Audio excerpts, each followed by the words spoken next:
عروہ رحمہ اللہ علیہ نے کہا کہ مجھ سے عائشہ رضی اللہ عنہا نے بیان کیا کہ رسول اللہ صلی اللہ علیہ وسلم عصر کی نماز اس وقت پڑھ لیتے تھے جب ابھی دھوپ ان کے حجرے میں موجود ہوتی تھی، اس سے پہلے کہ وہ دیوار پر چڑھے۔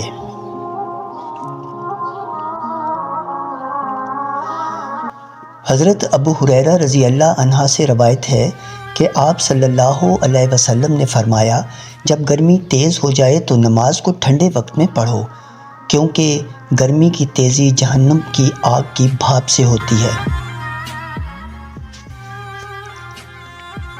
ابو ذر رضی اللہ عنہ سے مروی ہے کہ نبی کریم صلی اللہ علیہ وسلم کے مؤذن بلال نے ظہر کی اذان دی تو آپ صلی اللہ علیہ وسلم نے فرمایا کہ ٹھنڈا کر، یا یہ فرمایا کہ انتظار کر، اور فرمایا کہ گرمی کی تیزی جہنم کی آگ کی بھاپ سے ہے، اس لیے جب گرمی سخت ہو جائے تو نماز ٹھنڈے وقت میں پڑھا کرو۔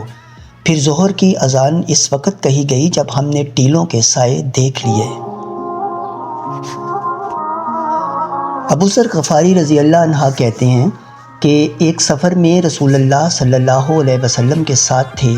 مؤذن نے چاہا کہ ظہر کی اذان دے، لیکن آپ صلی اللہ علیہ وسلم نے فرمایا کہ وقت کو ٹھنڈا ہونے دو۔ مؤذن نے تھوڑی دیر بعد پھر چاہا کہ اذان دے، لیکن آپ صلی اللہ علیہ وسلم نے فرمایا کہ ٹھنڈا ہونے دو۔ جب ہم نے ٹیلے کا سایہ ڈھلا ہوا دیکھا تب اذان کہی گئی۔ پھر نبی کریم صلی اللہ علیہ وسلم نے فرمایا کہ گرمی کی تیزی جہنم کی بھاپ کی تیزی سے ہے، اس لیے جب گرمی سخت ہو جایا کرے تو ظہر کی نماز ٹھنڈے وقت میں پڑھا کرو۔ ابن عباس رضی اللہ عنہما کہتے ہیں کہ نبی کریم صلی اللہ علیہ وسلم نے مدینے میں رہ کر 7 رکعت ایک ساتھ اور 8 رکعت ایک ساتھ پڑھیں، ظہر اور عصر کی 8 رکعت اور مغرب اور عشاء کی 7 رکعت۔ ابو سختیانی نے جابر بن زید سے پوچھا کہ شاید برسات کا موسم رہا ہو۔ جابر بن زید نے جواب دیا کہ غالباً ایسا ہی ہوگا۔